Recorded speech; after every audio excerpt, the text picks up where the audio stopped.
A wealthy mother's birthday celebration turns into a nightmare when betrayal comes from the people she trusts most.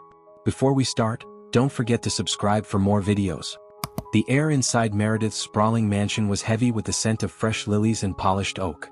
Sunlight streamed through the tall bay windows, casting long, slanted shadows across the pristine marble floors. It was the kind of home where every room had a purpose, every surface gleamed with opulence, and every step echoed in a way that demanded attention. Yet, on this particular morning, something felt different. Meredith stood by the kitchen doorway, sipping her morning coffee. Her gaze followed the movements of her son Ethan and daughter Grace, who were seated at the kitchen island. Their heads leaned in close together, their voices a low hum of whispers just barely out of earshot. Ethan's phone lay flat on the counter between them, its screen glowing faintly.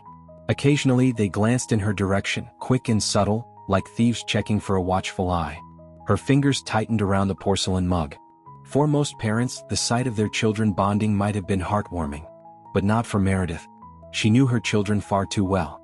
Ethan and Grace weren't the type to share secrets unless they had something to gain. Their sudden show of closeness after years of estrangement wasn't lost on her. For years, she had watched her children grow entitled, indulging in the privileges that came with being heirs to her pharmaceutical empire. They had once been sweet, eager children. But money had a way of warping love, stretching it thin until it snapped. She took another sip, eyes narrowing. "Morning, Mom?" Grace's chirpy voice rang out suddenly, sweet as sugar. She glanced over her shoulder, flashing Meredith a smile that was too wide, too perfect. Her long, honey blonde hair framed her face like she was posing for a lifestyle blog photo shoot. "We're thinking of making you something special for your birthday this year. Something homemade." "Yeah," Ethan added, turning to face her with a grin that didn't quite reach his eyes. "You deserve something more personal this time. Not just another catered dinner with business partners, right?" Meredith tilted her head slightly, letting the steam from her coffee rise and mask her expression. She gave a short, slow nod. "How thoughtful of you both," she replied, her voice calm but sharp at the edges. "Homemade, huh? That's ambitious." Grace laughed softly, flipping a strand of hair behind her ear. "We're up for it. We've been looking up recipes all morning." She tapped Ethan on the shoulder playfully as if they were siblings in a sitcom. Ethan chuckled along, but his eyes flicked toward his phone again. It was subtle, but Meredith caught it. That look. The kind of glance someone gives when they're checking for a signal. A silent message exchanged without words. She knew that glance well. It was the same one she had seen from corporate rivals during negotiations. The same glance she'd seen from employees right before she caught them embezzling from her company. Her jaw clenched ever so slightly, but her smile didn't waver. "Well," she said, setting her coffee cup down on the kitchen counter with a soft clink.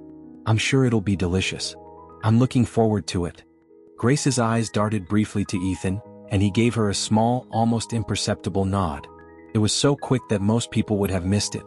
But not Meredith.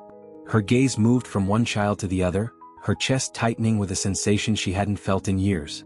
Doubt. Not in herself, she had always trusted her instincts. But doubt in her children. Her own flesh and blood. "I'll be in my office if you need me," she said with a casual air, lifting her coffee cup again. "Don't make a mess of my kitchen." "Of course not, Mom," Ethan replied with mock sincerity, giving her a boyish grin as if he were still 16. Grace smiled sweetly, clasping her hands in front of her. "We've got it all under control, don't worry." Meredith didn't answer. She didn't have to.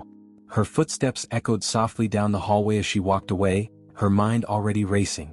Her office was a sanctuary of dark mahogany bookshelves and leather-bound journals, a place where power was brokered with the precision of a surgeon's scalpel. Sitting behind her grand oak desk, Meredith leaned back in her chair, her eyes fixed on the ceiling. The faint murmur of voices carried from the hallway just outside her office door. It was them. She rolled her chair closer to the door, careful not to make a sound. Slowly, she turned the handle just enough to let it crack open, and their voices came through, hushed but clear. "We can't mess this up, Ethan," Grace whispered. "It has to be done exactly like we planned." "I know," he shot back, irritation seeping into his tone. "Do you think I'm stupid?" "No," Grace hissed, "but I do think you get sloppy when you're too confident. We've already talked about this. We have to be precise. No mistakes." There was a brief pause. Meredith could hear the shuffling of feet, like they had just turned to check if anyone was listening. She stayed perfectly still, her heartbeat slow and steady like it always was during high-stakes negotiations. Ethan's voice came next, low but hard. She eats it, it's over. That's it. We're free. Meredith's eyes turned to stone. Her hand pressed against the wall for balance as her breathing slowed. Her thoughts moved like clockwork gears, calculating, processing, analyzing. A plan. They had a plan. And it involved something she was meant to eat. Her fingers curled into a fist at her side, her sharp nails digging into her palm. Ethan and Grace kept talking, but their words began to blur. The pounding of her heart echoed louder than their voices. She stepped away from the door and slowly, silently closed it. Back at her desk, she sat down, her breathing steady, her face blank as a porcelain mask. She tapped her fingers against the polished wood surface, one slow tap at a time. Tap, tap, tap. Her eyes fixed on a framed photo on her desk. It was an old picture of her, Ethan, and Grace at a beach resort. Ethan was holding a kite, Grace was laughing, and Meredith was in the center, arms wrapped around both of them. They were smiling. Genuine smiles. Real joy.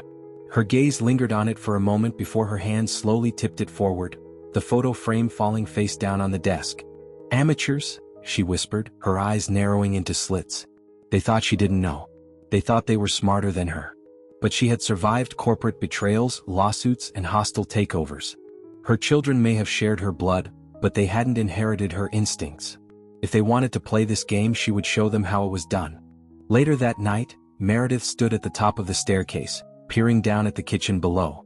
The lights were dim, but she could make out the silhouettes of Ethan and Grace.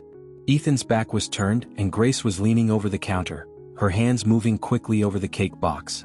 "Make sure you do it right," Ethan muttered, his voice firm but anxious. "I know," Grace snapped, her voice tight with focus. "Just keep watch." Meredith didn't move. She didn't make a sound. She didn't have to. Her eyes followed their every move, every glance, every whispered word. When Grace pulled a small bottle from her coat pocket, her fingers nimble as she twisted off the cap, Meredith felt her blood run cold. She watched as Grace poured a clear liquid into a bowl, stirring it into the icing. Her heart, steady as ever, didn't skip a beat. When they finally left the kitchen, giggling quietly to themselves, Meredith remained in the shadows, her eyes following them like a predator stalking prey. Her face was a mask of quiet fury. Her breath came slow and measured, as it always did before she made a calculated move. Her eyes flickered toward the refrigerator, then to the kitchen counter where the cake sat, seemingly innocent and sweet. But she knew better. She stepped forward, quiet as a whisper, her eyes cold and razor-sharp. If Ethan and Grace believed they were going to win this game, they had made one fatal mistake. They had underestimated the queen. The air in the mansion had shifted. It wasn't obvious at first, not to anyone without a practiced eye. But to Meredith, it was undeniable. The warmth of her home had grown colder, sharper, like walking barefoot on cracked ice. She felt it when Grace avoided her gaze for the third time that day. It wasn't the usual disinterest of a self-absorbed 20-something, nor was it the distracted nature of someone engrossed in a phone screen. No, it was intentional. Calculated. Meredith had seen it in too many boardrooms to mistake it for anything else. Grace sat at the kitchen island, tapping away on her phone with a forced casualness. Her posture was too straight, her fingers moving too deliberately. Meredith, leaning against the doorway, watched her daughter closely. She knew the signs. She knew when someone was hiding something. Across the room, Ethan sat on the edge of the leather sofa, tapping his foot rhythmically on the floor. His phone was in his hand, face tilted down, the glow of the screen casting pale blue light onto his face. Every few seconds, his eyes darted toward Grace as if waiting for confirmation. They weren't texting each other. Meredith had already checked the household Wi-Fi logs, but they didn't need to. Their signals were nonverbal, the way thieves in the night worked without a single word spoken. She watched as Ethan leaned forward, his fingers typing quickly before his eyes darted to Grace. She glanced at him, a brief glance so fast most people would have missed it. But Meredith didn't miss it. She saw the micro-expressions, the subtle language of collusion. She had seen this behavior in her employees when they were plotting against her. She'd seen it from former business partners just before they made their moves to betray her. She knew this game. She had mastered it. "Something funny on your phone, Ethan?" Meredith asked suddenly, her voice smooth but sharp as glass. Ethan jolted, fumbling his phone for a half-second before catching it. "Nah, just checking messages," he said with a grin that came too quickly. He glanced up at her, his face too casual, too unaffected. "What's up, Mom?" "Just wondering what has you so focused," she replied with a smile that didn't touch her eyes. Grace didn't look up from her phone, but Meredith saw the slight pause in her fingers as she typed. Only for a second. 1 second was enough. Nothing important, Ethan said, pocketing his phone and standing up. He stretched his arms and yawned loudly. Probably gonna head out for a bit. Need to meet some friends. Meredith nodded, her eyes never leaving him. Don't be out too late. Big day tomorrow. Yeah, I know, Ethan muttered, walking toward the front door. He didn't bother looking at her again. Grace stayed behind, her fingers still tapping away on the screen, but her shoulders were stiffer now. Her breathing was shallow, her eyes flickering every few seconds toward the kitchen counter where the cake box sat. The cake. Meredith's gaze shifted to it briefly, her heart steady, her breathing slow. The box sat on the counter like any other store-bought pastry. Innocent. Harmless. But something about the way Grace's eyes darted toward it every few seconds didn't sit right. It wasn't curiosity. It wasn't hunger. It was something else. Meredith could feel it in her bones. Grace, she said casually, walking toward the kitchen counter. She placed her hand on the cake box, fingers drumming softly on the lid. Grace's eyes widened just barely, like a flinch she tried to suppress. Meredith lifted the lid an inch, peeking inside, then let it drop back down. This the big surprise you and Ethan were talking about? Grace's eyes flicked to her mother, then quickly back to her phone. Yeah, we figured you'd appreciate something homemade. Thought it'd be more personal, you know? Personal, Meredith echoed softly, eyes still on Grace. I'm sure it will be. She watched Grace's throat bob as she swallowed hard. Meredith let the silence linger for a moment too long, then leaned down to give Grace a kiss on the head. You've always been so thoughtful, Grace, she said sweetly. I'm proud of you for that. Grace's breath hitched just a little. Thanks, Mom, she muttered, her voice tight. Meredith smiled, then turned and left the kitchen. But she didn't walk far. She moved silently toward the stairs, taking slow, calculated steps. She stopped just out of sight, leaning against the wall. Her eyes remained locked on the kitchen as Grace glanced around the room nervously. Then, just as Meredith predicted, Grace pulled her phone to her ear and whispered into it, too low for anyone else to hear. But Meredith didn't need to hear it. She already knew. That night, after the house had gone quiet, Meredith sat at her desk, staring at the glowing screen of her laptop. The security footage was playing in real time, split into 3 camera angles: kitchen, foyer, and living room. Her fingers hovered over the rewind button, her eyes sharp with focus. She tapped the button and watched the day unfold in reverse. Ethan and Grace moving backward, conversations rewinding, everything a blur of motion.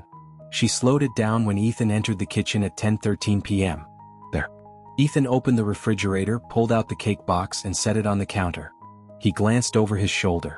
His eyes shifted left, then right like a predator checking for witnesses.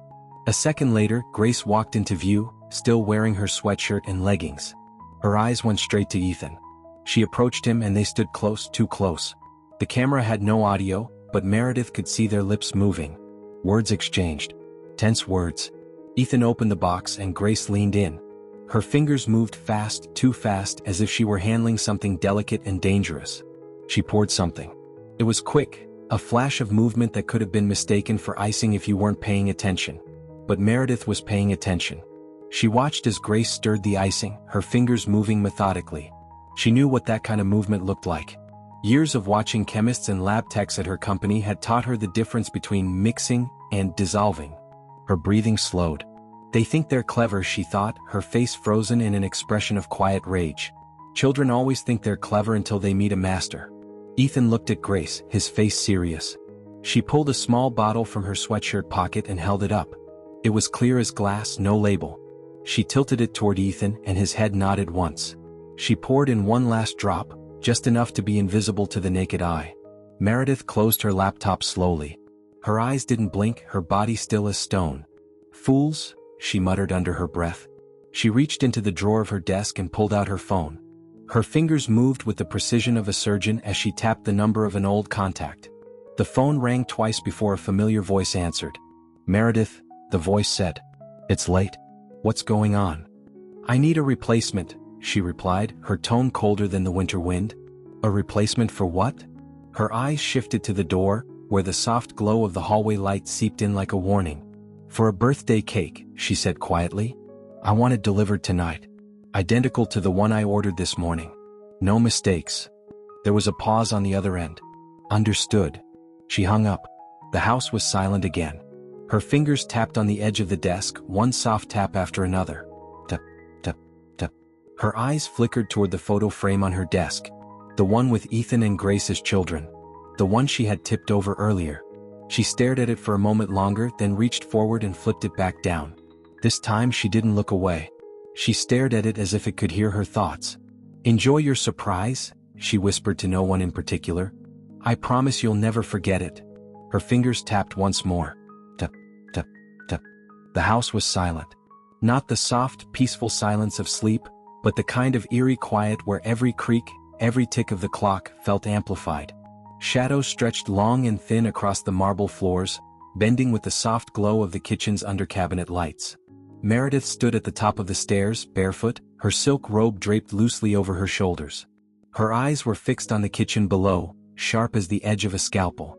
Her grip tightened on the smooth, cold banister, her breath steady, controlled. She'd waited for this moment with the patience of a hunter stalking prey. Her eyes scanned the hall. No movement. No sounds. Ethan's bedroom door was closed. Grace's too. The faint hum of the air conditioning was the only sound to accompany her. She moved. Silent as a shadow, Meredith descended the staircase, each step calculated. Her bare feet made no sound on the cold marble. Her eyes darted to the security camera in the upper corner of the living room. She knew the angles. She knew the blind spots. She'd installed the system herself after all. The kitchen loomed ahead, clean, sterile, and cold. The stainless steel appliances reflected the glow of the under-cabinet lights, giving everything a pale, ghostly sheen. Her gaze locked on the cake box, still perfectly centered on the marble countertop. It sat there, innocent as a child's drawing on a fridge door, as if it hadn't been touched since Grace and Ethan decorated it. Her lip curled slightly. With smooth, deliberate steps, she approached the counter. Her eyes flicked to the fridge. She opened it slowly, just enough to let the light pour out, illuminating her face. Her reflection stared back at her from the polished surface of the double-door fridge, her expression cold and unflinching. She reached inside and pulled out a small paper bag. Her fingers moved with precision, untying the string and peeling back the folded edges. Nestled inside was a near-identical birthday cake, perfect in size, shape, and design. She lifted it carefully, letting the soft aroma of vanilla and cream wash over her. Meredith turned to face the cake on the counter. The original. The one with the poison. Her jaw clenched. She didn't blink. Her hands moved methodically. She pulled the lid off the cake box, revealing the soft swirls of buttercream icing. Her eyes scanned it for imperfections, but there were none. Grace had done well, too well. A picture-perfect cake hiding something deadly beneath its sweet surface. With calm efficiency, Meredith lifted the poisoned cake and placed it gently on the open paper bag. Her fingers were steady as she folded the bag's edges around it, carefully wrapping it like a precious relic. She moved without hesitation, without doubt. Every motion had purpose. The clean, untainted cake slid easily into the now empty box. She adjusted it, centered it perfectly, then pressed the lid down firmly. Her fingertips smoothed the edges, ensuring no crease, no fold, no sign of tampering. It was flawless. She stared at it for a long moment. A faint hum of satisfaction settled in her chest. "Amateurs," she muttered under her breath. Her eyes flicked to the security camera in the far corner of the kitchen. She knew it was on. It was always on. Ethan and Grace thought they were clever, but they had missed one crucial truth. They were playing in her house. Her rules. She walked to the far side of the kitchen, opened a small hidden cabinet, and pulled out a sleek, unassuming tablet. Her personal security system. It connected directly to every camera in the house. She tapped the screen, fingers quick but precise. With a few swipes, she located the camera footage from the past 10 minutes. Her eyes darted between the video feed and the hallway to ensure no one approached. She scrubbed through the timeline, pinpointing the moment she walked into the kitchen. Her face appeared on the screen, her smooth movements playing out in grainy black and white. "Not today," she muttered. She tapped the edit option, selected a window of time, and hit delete. The footage vanished. Not overwritten. Not stored. Gone. Meredith's gaze lingered on the blank section of the timeline, watching it fill with static before continuing with a fresh feed. Her face was gone. Her actions erased. No evidence. No trail. She turned off the tablet, tucked it back into the hidden cabinet, and closed the door. Her gaze shifted toward the paper bag on the counter. The original cake, laced with betrayal. Her eyes stayed on it for a moment too long. This is what her children had done. Ethan and Grace. The same children she'd raised to be better. The same children she'd protected from the world. And yet here it was. The result of too much privilege and not enough accountability. She walked toward the bag, her mind calm but purposeful. Her fingers curled around the top of it. She glanced once at the security camera as if daring it to watch her. Then she walked toward the sliding glass door at the back of the kitchen. She unlocked it, stepped out into the crisp night air, and made her way toward the garden. The shadows of the backyard stretched long and dark under the pale glow of the moon. The cool wind swept over her face, carrying the faint scent of fresh soil and the distant hum of crickets. At the far end of the garden stood a compost bin. She approached it, opened the lid, and stared down at the mixture of decaying leaves, scraps of vegetables, and old coffee grounds. Her eyes flicked to the paper bag. Her fingers hovered over the edge of the bin for a moment longer than necessary. It would be so easy to just throw it in. Disappear it. Erase it as easily as she erased the video footage. But something gnawed at her. She stared at the bag. This wasn't just trash. This was the evidence. Their evidence. Proof of what they'd planned to do. Her lips pressed into a hard line. Not yet, she whispered to herself. She sealed the bag tightly, folding it twice at the top, then tucked it under her arm as she walked back to the house. She passed the compost bin, glancing at it only once. Not today. Not yet. Back inside, she strode to the wine fridge, opening the bottom drawer. Empty bottles lay neatly stacked. She moved them aside and slid the bag inside, placing 2 bottles on top of it for good measure. She closed the drawer with a soft, satisfying click. Her eyes stayed on the fridge for a moment longer. Safe. Hidden. Out of sight but never forgotten. The next morning, the smell of fresh coffee filled the house, mingling with the faint scent of flowers from the hallway. Meredith stood on the second-floor balcony, overlooking the kitchen below. From this vantage point, she could see everything. The coffee maker brewing its final drops, the early sunlight spilling across the counters, and the quiet scuffling of footsteps. Grace entered the kitchen, her hair pulled into a loose ponytail, yawning as if she'd had the best sleep of her life. Her eyes went straight to the cake. She stared at it, scanning it carefully, her head tilting just slightly. After a few seconds, she stepped forward, lifting the lid. Her eyes lingered on the frosting. Searching. Looking for any sign that it had been touched. It hadn't. Her lips pressed into a small, satisfied smile. She closed the lid and stepped back. Moments later, Ethan walked in, phone in hand, hoodie slung low over his head.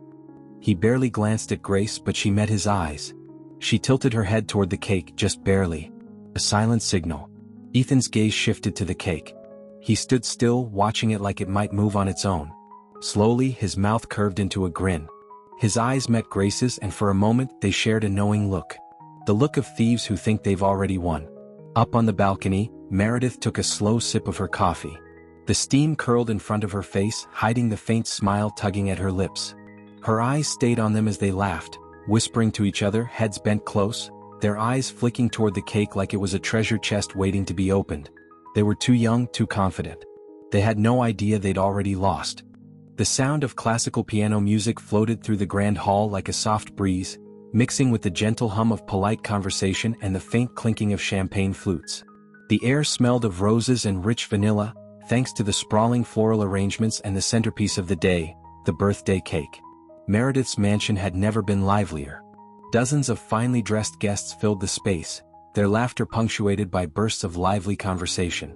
Her business associates clustered in groups near the bar, wine glasses in hand, discussing mergers and stock prices. Old friends wandered through the lavish parlor, marveling at the artwork on the walls as if it were a gallery tour. And the family, the well-meaning relatives, lingered by the dessert table, where plates of hors d'oeuvres lay untouched in favor of the magnificent cake. The cake was a showstopper. Frosted with elegant white swirls, it was adorned with soft pink sugar roses and delicate gold leaf accents. The centerpiece of the room. Beautiful but deceptive. Meredith stood at the top of the staircase, watching it all unfold. Her gaze swept over the guests, her eyes sharp and methodical, assessing every movement, every glance. But it was not her guests she was watching. Her eyes followed Ethan and Grace. They moved like hosts rather than guests. Ethan, dressed in a crisp gray suit, played the role of the charming son, laughing with uncles and chatting up business partners. Grace, elegant in a silky emerald dress, floated between social groups with a smile that could have been mistaken for pride. They walked with the ease of people who believe themselves untouchable. Meredith's lips pressed into a tight line. Full. She descended the staircase slowly, her heels clicking softly on the marble. Her presence turned a few heads and soon, more guests turned to greet her. Meredith, happy birthday, called a man in a dark blue suit as he raised his glass. Looking as radiant as ever, said another guest, his grin as wide as the champagne glass in his hand. Meredith smiled graciously, her posture regal as ever. Thank you all for coming, she said warmly, her voice carrying the controlled power of a CEO addressing her board. It means so much to have all of you here. As she moved through the crowd, guests leaned in to offer their well wishes. Meredith exchanged pleasantries, but her mind remained elsewhere. She watched Ethan from the corner of her eye as he led one of the younger cousins toward the dessert table. His movements were smooth but deliberate. Too deliberate. Her fingers curled lightly against the stem of her wine glass. She didn't need to see his face to know he was glancing at Grace, waiting for her signal. It was the same glance he'd given her the day before when they plotted in hushed tones near the refrigerator. Her children thought they were clever. Grace moved toward the cake like a performer approaching center stage. Her head tilted slightly, her eyes scanning the guests. Her gaze flicked briefly to Ethan, who met her eyes and gave a single nod. It was so subtle, so practiced that no one else noticed. But Meredith noticed. She saw everything. Grace's hand rested on the edge of the cake box, her fingers brushing it lightly. She glanced at Ethan one more time before offering a bright smile to the room. Everyone, it's time for the birthday girl to cut her cake. A round of polite applause followed. Heads turned. Glasses were raised. Laughter rippled through the air. Meredith made her way to the front, smiling with practiced ease. Her eyes met Ethan's and for a moment she saw something flash behind his gaze. Confidence. Arrogance. He thinks he's already won. Grace lifted the lid of the cake box, revealing the pristine surface of the white frosted cake. There were soft gasps of admiration from the guests, murmurs of beautiful, and look at those roses. Grace's smile widened as she glanced up at Ethan, pride flickering in her eyes. She thought she had already won too. Meredith stepped forward, standing in front of the cake. She felt every eye on her, every gaze full of expectation.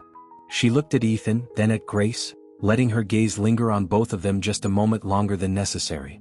Ethan arched a brow, giving her a look of polite patience. Well, it certainly is beautiful, she said, tilting her head slightly. She glanced at Grace. Did you make it yourself? Grace hesitated, her smile faltering for a split second. Her fingers fidgeted at her side. Of course, Mom, she replied sweetly. Ethan and I both did. Ethan snorted softly. Well, Grace did most of the work, he said, playing the charming sibling. But I helped with the, finishing touches. Meredith's smile grew colder. I'm sure you did. Then it would only be right, she said, glancing at Ethan, her eyes narrowing just a fraction. For you to cut the first slice, Ethan. Since you worked so hard. His grin froze. His eyes shifted to Grace, his fingers twitching at his side. For the briefest moment there was uncertainty, a flicker of doubt. But it was gone as quickly as it came. Of course, he said, stepping forward smoothly. It would be my pleasure. He reached for the silver cake knife, his fingers wrapping around the handle with care. He glanced at Grace again and she gave him a small nod. He positioned the knife, slowly, precisely like a man dismantling a bomb. Meredith watched his hands. Her eyes didn't blink. She watched every angle, every movement, every glance. The first cut was smooth, the blade sliding cleanly through the soft layers. Ethan lifted the slice with the blade, careful to keep it balanced. He looked at Meredith, his face perfectly composed, the mask of a dutiful son. For you, Mom, he said, presenting it to her with both hands. Meredith tilted her head slightly, her eyes locked on his. Slowly, deliberately, she reached out and took the plate. Her fingers brushed his briefly, but her gaze never left his face. His grin widened. Too wide. Too soon. The crowd clapped. Speech. Someone called from the back. Oh yes, give us a birthday speech, Meredith. Linda, her closest friend, called out from the other side of the room. Meredith raised the plate, still staring at Ethan. Her eyes drifted slowly to Grace, whose eyes were fixed on the cake like it might explode. There it is, Meredith thought. The fear. You're wondering if I know. I suppose I could say a few words, Meredith said, turning to face the room. She lifted the cake slice slightly, her voice calm but commanding. I've lived a long life. Long enough to know that the ones closest to you, her eyes shifted back to Ethan and Grace, are sometimes the ones you must watch most carefully. Her words hung in the air like mist. The room went quiet. Grace's fingers curled into fists at her side. Ethan's eyes darted briefly to Grace. Meredith raised the fork, her gaze never leaving them. Her fingers moved with perfect grace as she cut a small piece from the slice. The fork hovered in the air. She could see Grace's breath catch in her chest. Ethan's eyes followed the fork like a hawk tracking prey. Meredith put the cake in her mouth. The guests clapped. Grace exhaled slowly. Ethan's grin returned, wider than before. That's right, Meredith thought. Breathe. Smile. Pretend you've won. She chewed slowly, savoring every bite, her gaze still locked on her children. Then she smiled. It's delicious, she said with perfect calm. Absolutely delicious. Meredith set the plate on the table, her eyes still on Ethan and Grace. She glanced at the guests, her smile radiant. Her heart was steady. Her pulse calm. I think it's time for champagne, she said. Would someone pour us all a glass? The room erupted in applause, laughter, and calls for celebration. Grace stepped back, her fingers twitching at her sides. Ethan rubbed his palms together, shooting Grace a glance that said, "It's done." But from her vantage point, Meredith saw it all. Her smile grew colder. Her eyes sharper. She reached for her glass of champagne, lifting it as if to toast. Her gaze locked on Ethan, then Grace. Checkmate. The laughter swirled around the room like a symphony of ignorance. The glow of warm chandelier light bathed the guests in gold as champagne flutes clinked in celebration. The sweet aroma of buttercream and sugar filled the air, but there was something else beneath it, something unseen but deeply present. Meredith stood at the head of the table, the plate of cake in her hand, her expression serene but purposeful. Her gaze swept across the room of expectant faces, her eyes sharp as ever. Ethan and Grace lingered at the edge of the room like stagehands waiting for the final curtain. They weren't celebrating. They were watching. Her gaze met Ethan's. He held his champagne glass aloft, eyes locked on her like a predator waiting for his prey to falter. Grace, meanwhile, stood stiffly beside him, her fingers fidgeting against the folds of her dress. Her gaze flickered from Meredith to the cake, then back again. It was like watching a gambler waiting for the roulette wheel to stop spinning. Meredith lifted her fork slowly, tilting her head with the air of someone savoring a private joke. Her eyes lingered on Ethan and Grace just long enough for them to notice. She saw the flicker of doubt in Ethan's face, the smallest twitch in Grace's jaw. The fork hovered over the slice of cake, a small, delicate square cut from the edge. She pierced it slowly, letting the tines sink into the soft, airy layers. It broke off with a faint, perfect crumble. Her hand moved with elegance, raising the fork to her lips. The room grew quiet. Linda, her closest friend, called out from across the room, "Oh, come on, Meredith. We're all dying to know how it tastes." Her laughter was light and oblivious.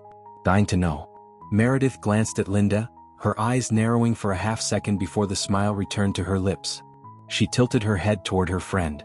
"I think you'll love it," she replied softly.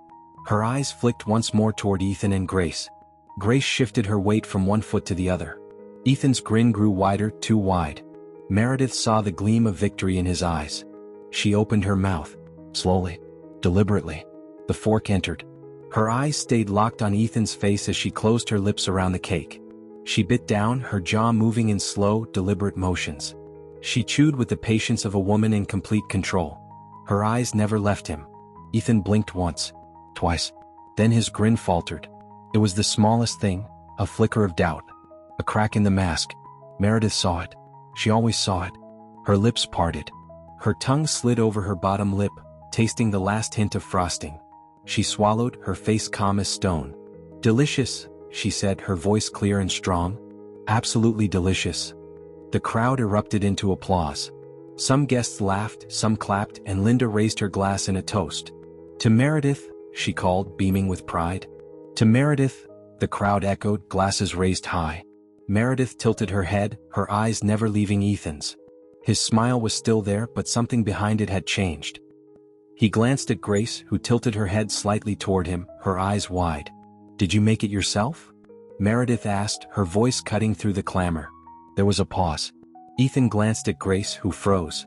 She blinked twice, her lips pressing into a thin line. "Of course, Mom," Grace replied, but her voice was too soft. "We wanted it to be special." Meredith arched a brow. "Really? I could have sworn it tasted familiar. Reminds me of a bakery I used to visit." Another pause. Ethan cleared his throat, forcing a grin back onto his face. Well, we, used a little help, he said, his tone breezy. Had to make sure it was perfect for you. Is that right? Meredith's eyes narrowed just slightly. Her fingers tapped the edge of the plate. Tup, tup, tup. It's certainly unforgettable. Her gaze swept to Grace. Her daughter's face had grown paler, her eyes locked on the cake slice like it had suddenly become a grenade with a pulled pin. Ethan shot her a glare, one sharp enough to bring her back into control. Grace straightened her posture, her lips curling into a tight smile. Well, you certainly outdid yourselves, Meredith said, setting the plate down on the table. She picked up her champagne glass, holding it high as if for a toast. To family, she said softly, her eyes flicking once more to Ethan and Grace. And to trust. Her words were slow, deliberate. The kind of words meant for two people and two people only. Ethan's eyes twitched. Grace's lips parted as if she were about to say something, but no words came out. Then it happened. Meredith's hand twitched. Her glass slipped from her fingers, crashing to the floor in a burst of shattering crystal. Her body jerked forward, her breath caught in her throat with a sharp, choking sound. Her eyes went wide. Her fingers pressed against her chest as she stumbled backward, gasping like she'd been struck in the heart. Mom? Grace's voice shot up an octave. Mom? Meredith's breath came in shallow, ragged bursts. Her eyes darted wildly, her pupils blown wide. Her knees buckled. Her arms flailed, searching for something to hold onto, but there was nothing. Her breath hitched, her chest heaving with a desperate rasp. Mom? Grace screamed this time, rushing forward. She reached for Meredith but froze halfway. Her arms hung limply at her sides as if she didn't know whether to touch her or run away. Her breathing became frantic, shallow gasps breaking free from her lips. What do we do? Ethan, what do we do? Ethan was already moving.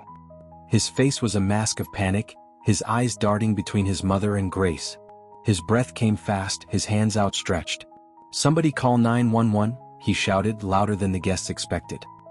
His hands pressed down on Meredith's shoulders, forcing her to lie flat on the floor. Call an ambulance now. Somebody help.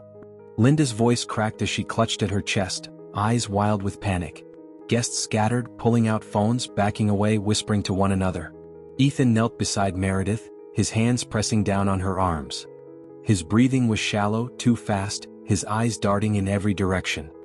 He glanced once at Grace, his face pale and drenched in sweat. She needs air. Get her air, he barked, his voice cracking. Grace didn't move. She stood frozen, her hands pressed to her mouth, eyes wide and glassy. Her face was the color of milk. She's dying, Grace whispered, her voice barely audible. She's. Shut up. Ethan snarled, his hands trembling as they hovered over Meredith's chest. Shut up. She's fine. She's fine. Meredith's eyes fluttered closed. Her lips trembled with a small, soft gasp. Her chest fell slowly like a bellows running out of air. Her fingers, once tense, went limp. Her head tilted to the side, her cheek pressing softly against the cold marble floor. Mom? Ethan's voice cracked like a broken wire. Mom? Stay with me. Mom? Her face was still. Her breathing shallow. Her eyes closed. Panic rippled through the room. Linda dropped her glass, her hands pressed to her mouth as her eyes welled with tears. Oh my God, she whispered. Oh my God, someone do something. Ethan pressed his hands on her shoulders, his fingers digging into the fabric of her silk blouse. His face twisted into something feral, fear, rage, desperation all at once. His hands shook so violently it was as if he could shake her back to life. No, he rasped, his breath coming in short, broken gasps. Don't do this, Mom, don't do this. He glanced up at Grace, wild-eyed and drenched in sweat. His lips moved, trembling, as he whispered the words she had been thinking since the moment Meredith hit the floor. We're dead. The world had become a blur of noise and panic. Call 911, someone screamed from across the room. Footsteps echoed as people rushed toward the front doors, fumbled for their phones, or simply froze in place like spectators at a train wreck. Linda knelt near Meredith, tears spilling down her cheeks. Meredith, stay with us. Stay with us, she sobbed, patting Meredith's face like a desperate mother trying to wake a child from a nightmare. Move, Linda. Ethan barked, his voice raw and frantic. His hands pressed harder on Meredith's shoulders as if sheer force alone could will her back to life. His breathing was wild and erratic, his heart pounding like a drum. She's not breathing. Oh my God, she's not breathing. Ethan, what do we do? Grace hissed, her eyes darting back and forth like a caged animal searching for an escape. Her hands gripped her dress so tightly that the fabric wrinkled in her fists. Her face had gone ghostly pale, her pupils blown wide with terror. Should we run? We have to. No. Ethan's voice cracked, harsh and raw. He shot her a glare that could have shattered glass. No one runs. You hear me? No one moves. He wiped sweat from his brow with the back of his sleeve, his eyes flicking wildly around the room. We play it cool. We didn't do anything. We were just. His words trailed off as he glanced down at Meredith's still face. Her skin looked pallid under the glow of the chandelier, her cheek pressed softly against the marble. Her lips were slightly parted, her breath shallow, barely noticeable. He pressed his fingers to her neck, his touch feather-light at first. His heart thundered in his ears as he searched for the one thing that could save him. A pulse. Nothing. He pressed harder. His fingers trembled as he counted the seconds. 1, 2, 3. Still nothing. Ethan, Grace said again, her voice barely above a whisper. Her eyes were glued to Meredith's face, wide and unblinking. She's gone. She's gone. Shut up. Ethan snapped, his breathing growing faster, shorter. No, she's not. She's fine. She's going to be fine. His voice cracked, his face twisted into something between rage and pure fear. Mom, come on, he muttered under his breath, like a prayer offered to a god he no longer believed in. Linda covered her mouth, rocking back on her heels, her gaze flicking between Meredith's lifeless face and Ethan's shaking hands. She's gone, Linda whispered, her eyes filling with tears. Oh God. She's gone. The other guests froze in stunned silence. Eyes locked on the scene before them. No one moved. No one breathed. Every guest, every face, every eye, bore witness to the crumbling of a world they'd never thought possible. Then it happened. A twitch. At first it was so subtle, so quick that no one noticed it. Just a flick of Meredith's pinky finger against the cold marble floor. But Ethan saw it. His breath hitched in his throat. His eyes locked onto her hand, watching for another sign, praying it had been a hallucination. But it wasn't. Her fingers moved again. A slight curl. Then, slowly, with the weight of inevitability, her hand shifted fully, flattening against the cold marble like a cat stretching after a long nap. Ethan's heart stopped. No, he breathed, his voice so quiet it barely escaped his lips. Her eyes snapped open. What? Cold. Calculating. Not dazed. Not confused. No, these eyes were sharp and fully aware. Her gaze locked directly on him. She didn't blink. She just stared. For a moment, it felt like the whole world went silent. Not even the faintest breath from the crowd. The only sound was the soft clatter of Linda's phone slipping from her hand and hitting the floor. Grace stumbled back like she'd seen a ghost. Her heels scraped against the marble, making a short, sharp squeak. Her hands rose to her face, covering her mouth as if she could keep herself from screaming. Meredith pushed herself up slowly, deliberately, as if she had all the time in the world. Her hands pressed against the marble, her movements slow but steady. Her head tilted forward, her eyes never leaving Ethan and Grace. She sat up, straight-backed, regal as a queen rising from her throne. Her breath came in slow, even inhales. Her eyes swept across the room. Not once did she speak. Not yet. The guests watched in horror. No one dared move. No one dared speak. Finally, Meredith's gaze settled back on her children. Her lips parted, and her voice cut through the silence like a blade through silk.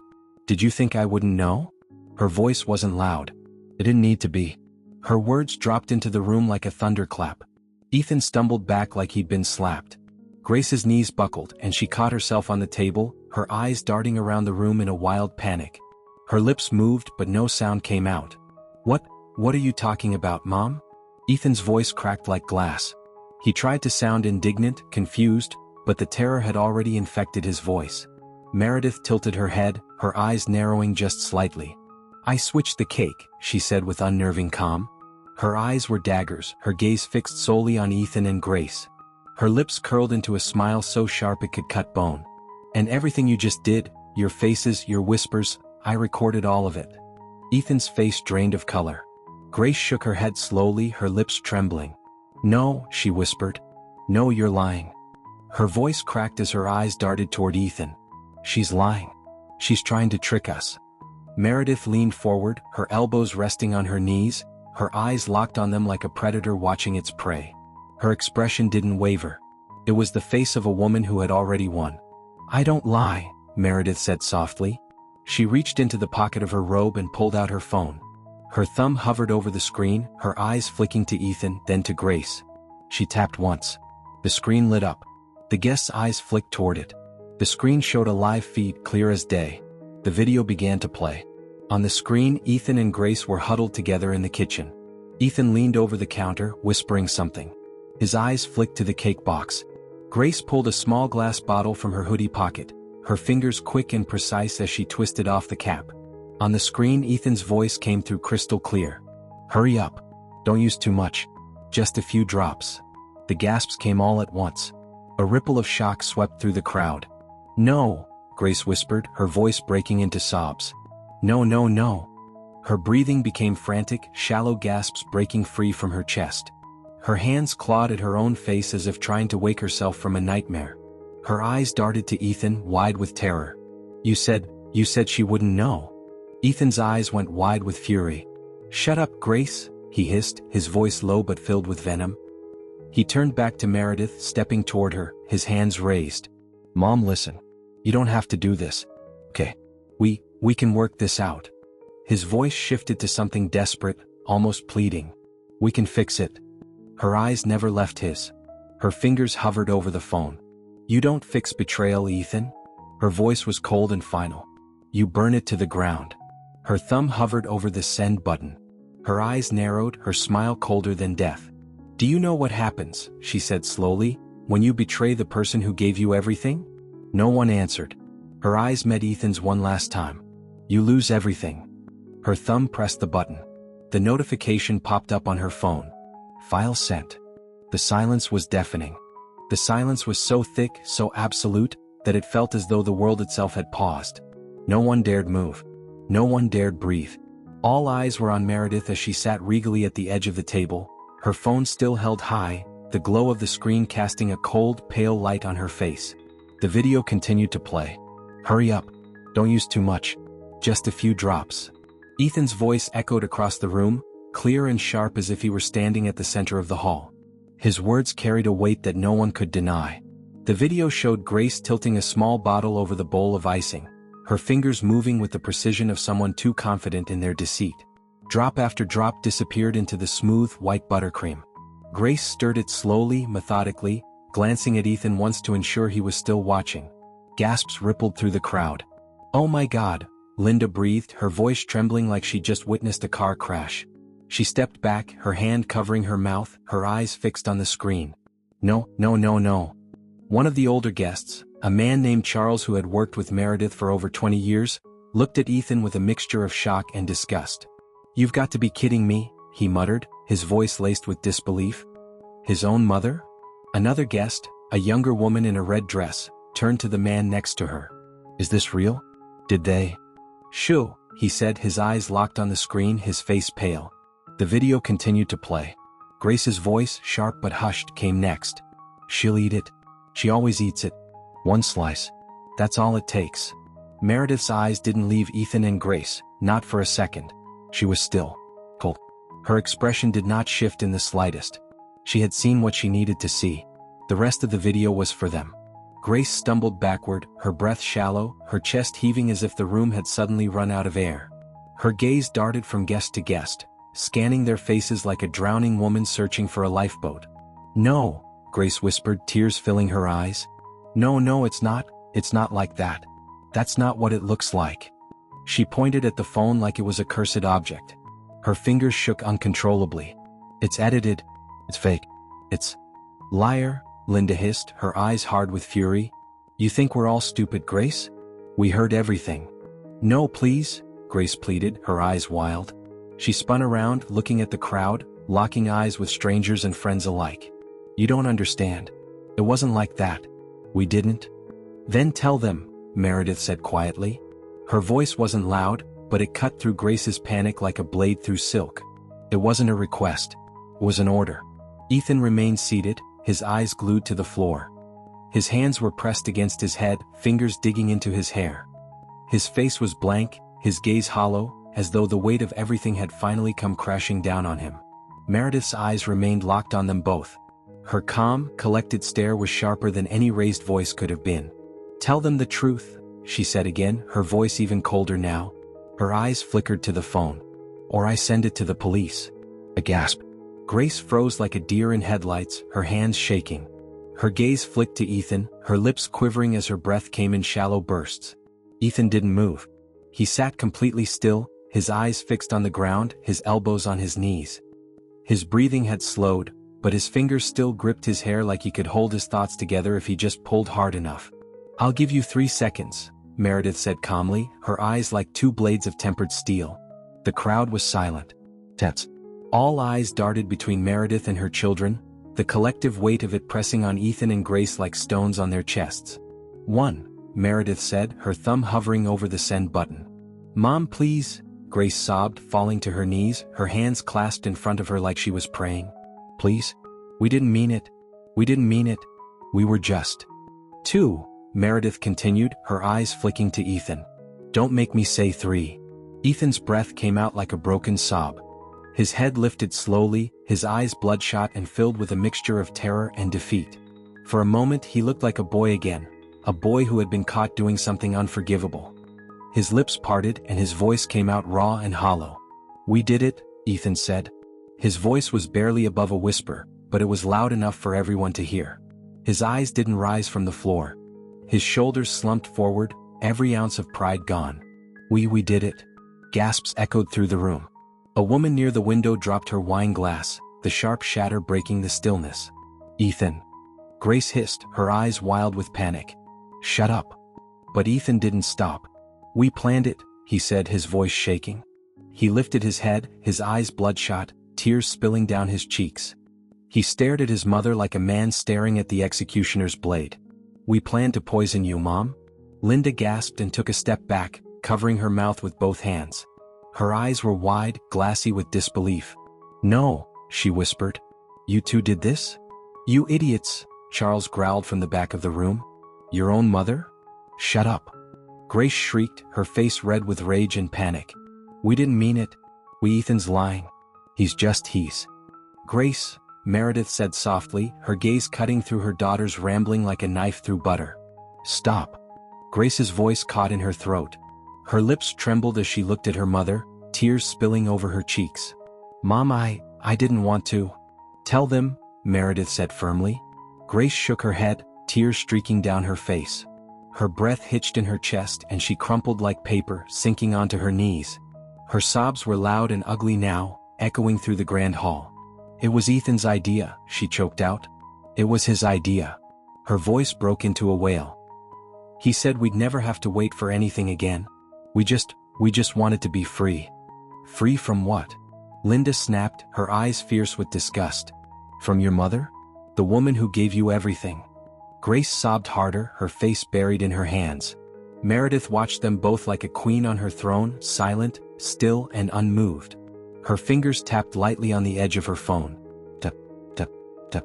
She leaned forward, her eyes cold and distant. The gaze of someone who had already passed judgment. "You wanted freedom," she said, her voice soft but laced with iron. "Well, now you have it." Her gaze shifted to Ethan, who still sat slouched in the chair, head in his hands.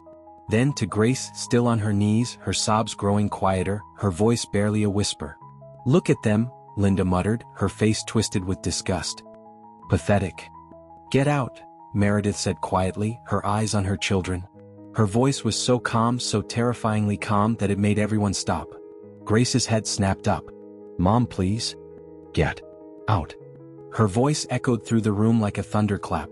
Several guests walked out, shaking their heads, disgust in their eyes. Meredith didn't flinch. She sat there, her eyes like steel, watching her children crumble before her. She watched them like a queen watching the fall of traitors in her court. They always think they're clever, she thought, until they learn who taught them everything they know. The room was thick with the heavy silence that follows disaster. It wasn't the absence of sound but the suffocating weight of realization. All eyes were on Meredith as she rose from her chair with slow, deliberate grace. Her movements were smooth but commanding, like a judge ascending to the bench to deliver a final, irreversible verdict. The clatter of Grace's sobs echoed through the room, sharp and ugly. Her cries broke the stillness, but no one moved to comfort her. No one dared. Ethan sat rigid in his chair, his hands covering his face, his elbows propped on his knees. His breathing was loud, uneven, each exhale coming out like a hiss of steam. Meredith stopped in front of them, looking down as if she were gazing at insects trapped beneath glass. She stood tall, shoulders back, every inch of her presence radiating control. Her eyes scanned them both with the cold detachment of a scientist examining failed experiments. Her eyes lingered on Grace, crumpled on the floor, hands clutching her face as her sobs shook her small frame. Pitiful, Meredith thought. Her gaze shifted to Ethan, whose fingers were still tangled in his hair, his face hidden behind his hands. His shoulders quaked, not with sobs but with something far more dangerous. Rage. Meredith's voice cut through the room, sharp and clean like a scalpel. There was no poison in that cake. The room went still. Grace's sobs stopped mid-breath. Her hands lowered slowly, revealing her tear-streaked, blotchy face. Ethan's head jerked up, his eyes wide, disbelieving. His face was twisted with confusion, his brows furrowed so deeply it looked painful. "What?" he croaked, his voice hollow. "You heard me," Meredith said, taking a single step forward. Her eyes bored into him with surgical precision. Her gaze had the weight of absolute truth. There was no poison. None. She tilted her head slightly, letting the silence fill the space. "But you thought there was." Another pause.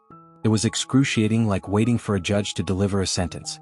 "And you both watched me collapse," she said, her voice slow and deliberate, each word its own hammer strike. "You watched me fall to the ground, gasping for air." She turned to Grace, her eyes narrowing. "And you didn't lift a finger to help." Grace's eyes filled with fresh tears, her lips quivering. Her breath came out in shallow, broken bursts as she shook her head over and over. "I didn't know." "Stop lying, Grace," Meredith snapped, her eyes narrowing like daggers. The sharpness of her tone struck Grace like a slap. "You knew. You both knew. You stood there waiting for me to die. Waiting for your problem to go away." The weight of the truth hit Ethan like a wrecking ball.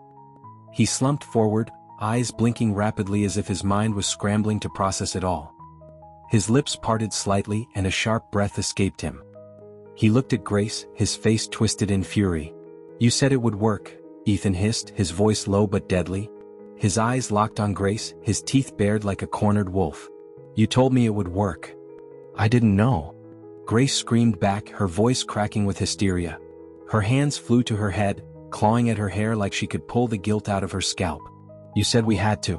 You said it was the only way, Ethan. Don't you dare blame this on me."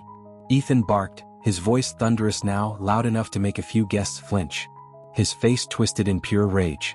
"You were right there with me. You poured it in, you did it too. Because you told me to."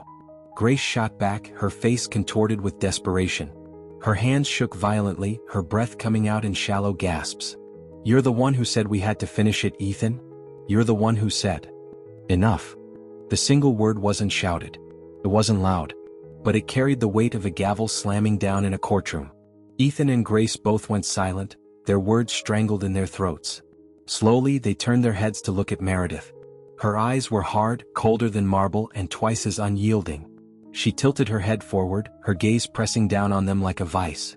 "You showed me who you are," she said, her voice quieter now, but somehow even more dangerous.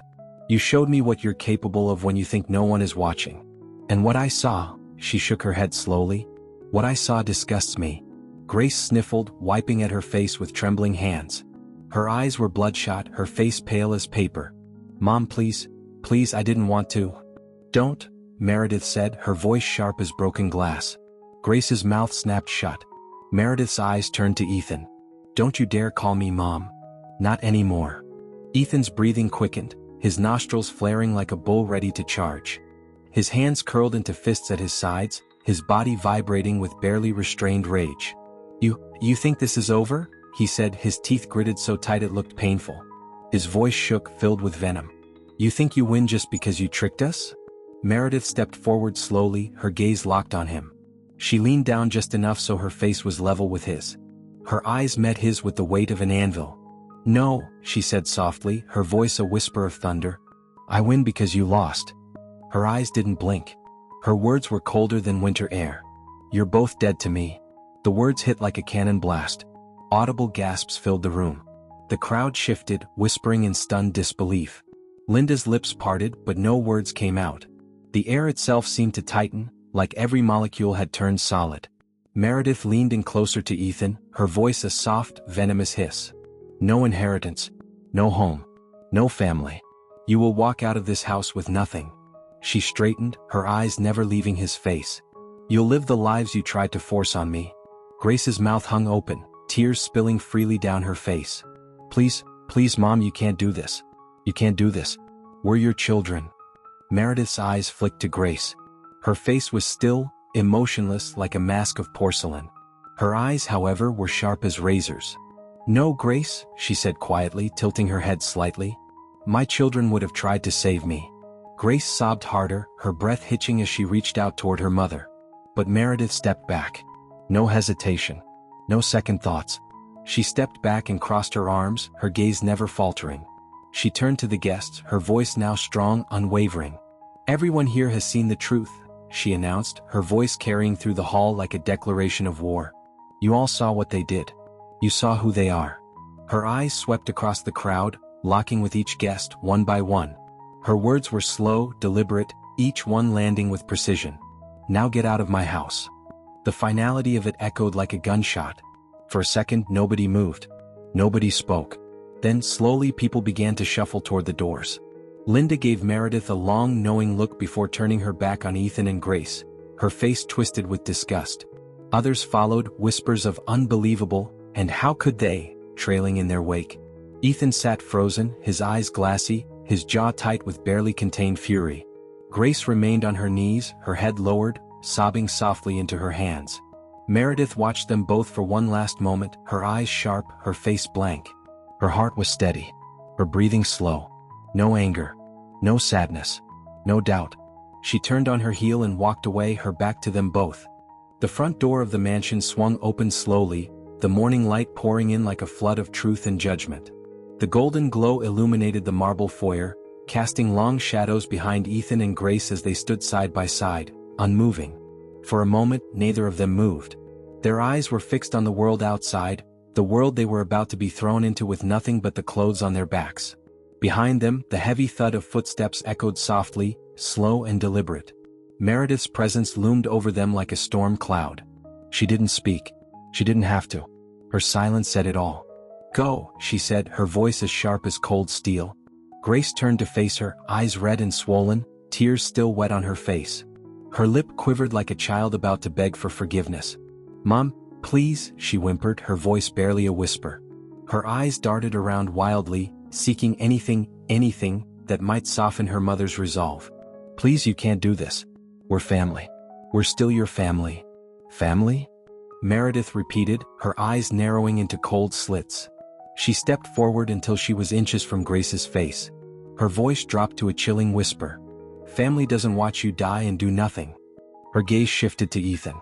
Family doesn't kill you just to get a head start on their inheritance. Ethan clenched his jaw, his face twisted in barely concealed rage. His eyes met Meredith's, filled with the quiet, desperate defiance of a man who had run out of moves. This is all you, he muttered, his teeth bared like a dog about to bite. You made us like this. You. Meredith tilted her head slowly, like a predator deciding whether to strike or walk away. She gave a soft, humorless chuckle. Yes, Ethan, she said coldly. I gave you everything. And you decided that wasn't enough.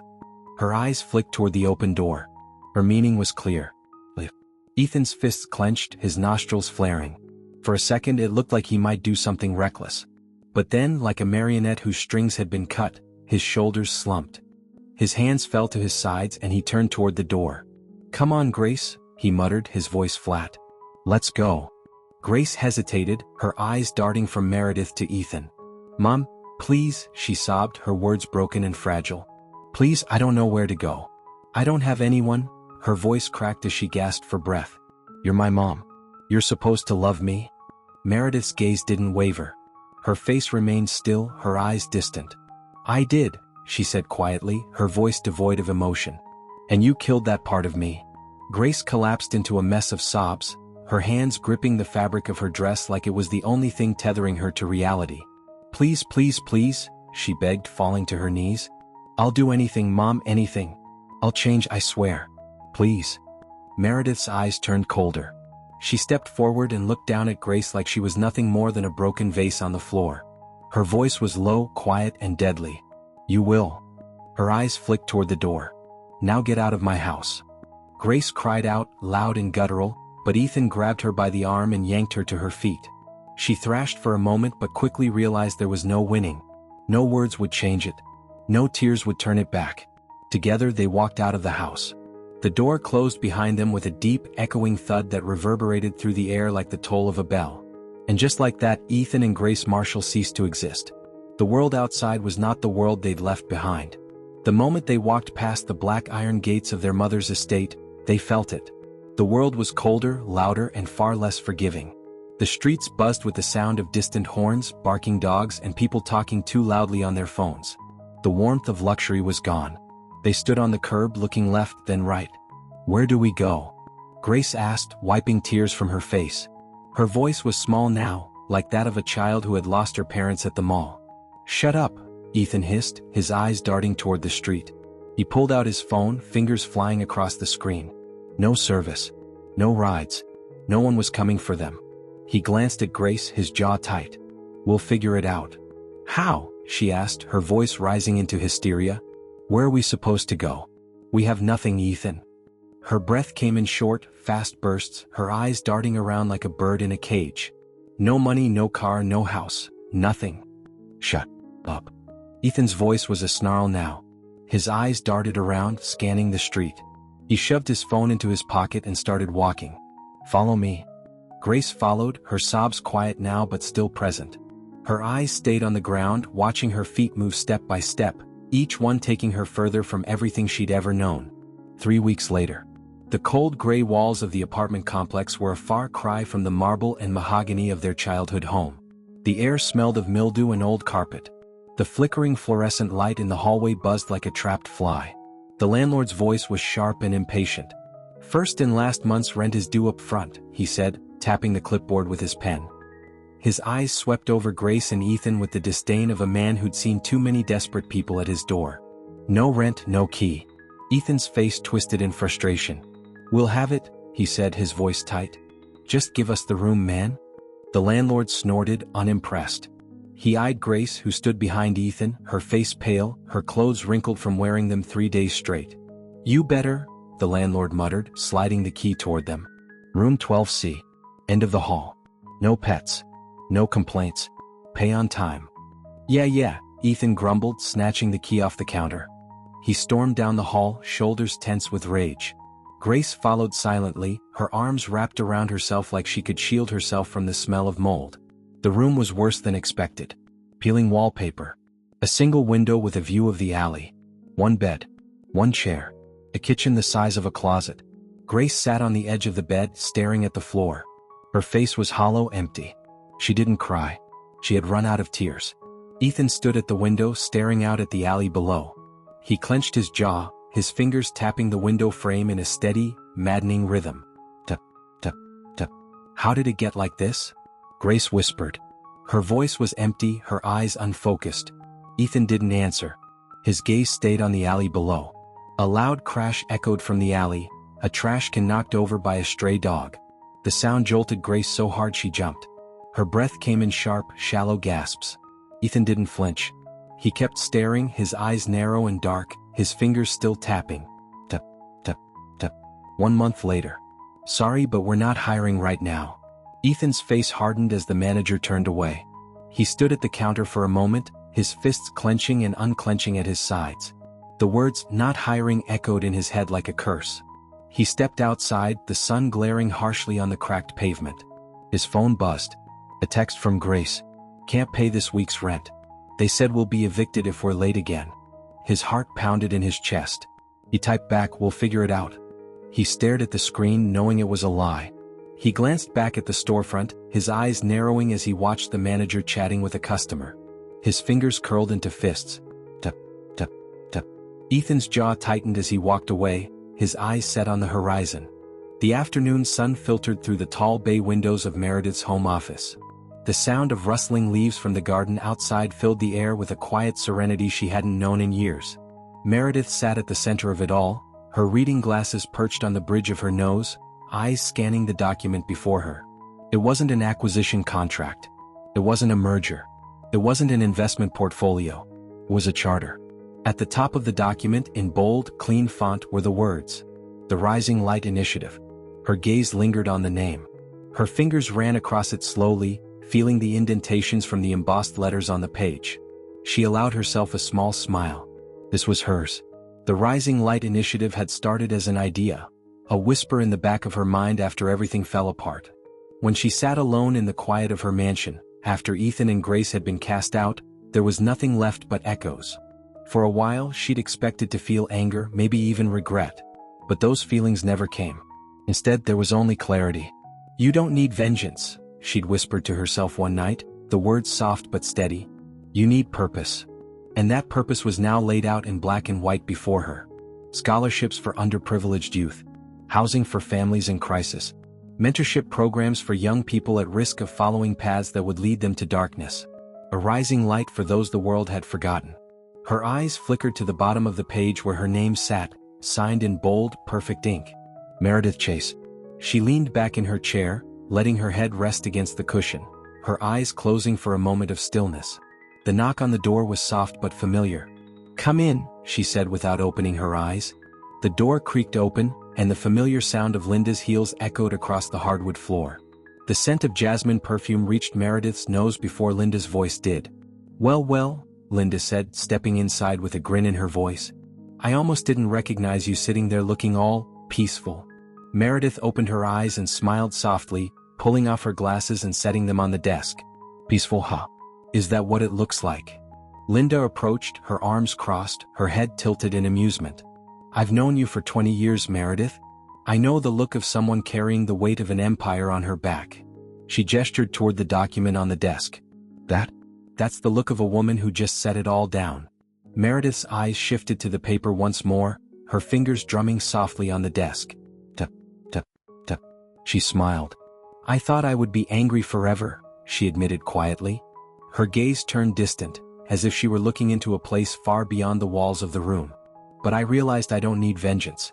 I just need peace." Her words hung in the air like the final note of a symphony. Linda stepped closer, leaning on the edge of the desk, her eyes scanning the name of the foundation. Her smile widened and she let out a low, approving hum. "The Rising Light Initiative," she read aloud. "Catchy. Strong. Sounds like you. Does it?" Meredith asked, glancing at her with a raised brow. "Absolutely," Linda replied, nudging her lightly with her elbow. "After everything you've been through, I'd say you are the rising light." Meredith huffed a soft, amused laugh. "I'm just a woman trying to make things right," she said, shaking her head. "Don't downplay it," Linda said, her eyes sharp with affection. "You could have gone the other way. You could have torn everything down, sold the company, gone full recluse. Instead you did this." She tapped the document. "Don't pretend that's nothing." Meredith leaned back, her hands resting on the arms of her chair. She tilted her head, letting Linda's words settle in. Maybe she's right, Meredith thought. Maybe she was rising. "Are you coming to the opening tomorrow?" Meredith asked, shifting the subject. "Of course," Linda replied, her face breaking into a wide smile. "You think I'm going to miss you cutting the ribbon on that new youth center?" "Please.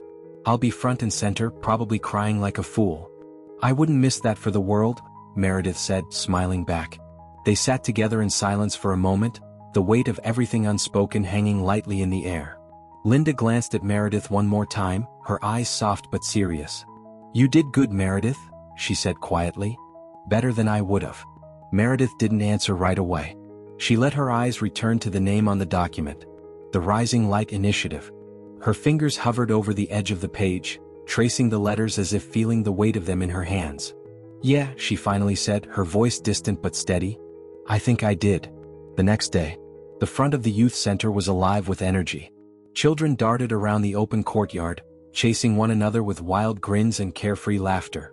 The large glass doors of the newly built center gleamed under the sun, the Rising Light logo shining brightly on the side of the building. A crowd of onlookers and press gathered at the front steps, cameras flashing as Meredith stood at the podium. She was flanked by community leaders, teachers, and young volunteers who had come to be part of the new movement. Meredith stood in front of the large red ribbon that stretched across the doors.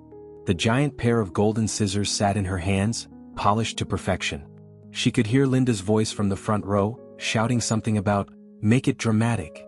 Meredith chuckled softly, lifting the scissors with precision. She glanced at the crowd, scanning the faces. The children's faces were filled with hope. The young mentors full of energy. The community leaders full of gratitude. She saw every face, every pair of eyes. But there was one thing she didn't see. Her children. They weren't there. Her heart didn't ache this time. It didn't break. It didn't feel hollow. It felt free. Meredith took a deep breath, filling her lungs with the cool spring air. It smelled like fresh beginnings.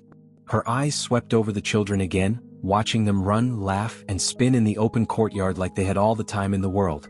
"Thank you all for being here," she said into the microphone, her voice clear and strong. "When I began this journey, I thought I was building something for others. A legacy. A cause. A way to give back. But the truth is, this was for me too." She took a breath, letting her eyes scan the crowd. "I thought I needed power. I thought I needed control. But it turns out all I needed was purpose." She glanced at the large red ribbon, tilting her head slightly. Her eyes flicked toward Linda, who gave her an exaggerated, "Get on with it" gesture. With a small smile tugging at the corner of her lips, Meredith lifted the scissors. Her fingers didn't tremble. Her hands didn't shake. The blade sliced cleanly through the ribbon with one smooth, precise motion. The red fabric fluttered to the ground, caught by the soft spring breeze. The crowd erupted into applause. Reporters shouted questions. The children clapped and cheered. Linda wiped at her eyes with a tissue, sniffing loudly but smiling so wide it was almost comical. Meredith stepped back from the podium, letting the crowd's energy wash over her. She looked out at the sea of faces, faces full of life and hope. The world had been a storm for so long. But now, for the first time, the skies were clear. The weight was gone.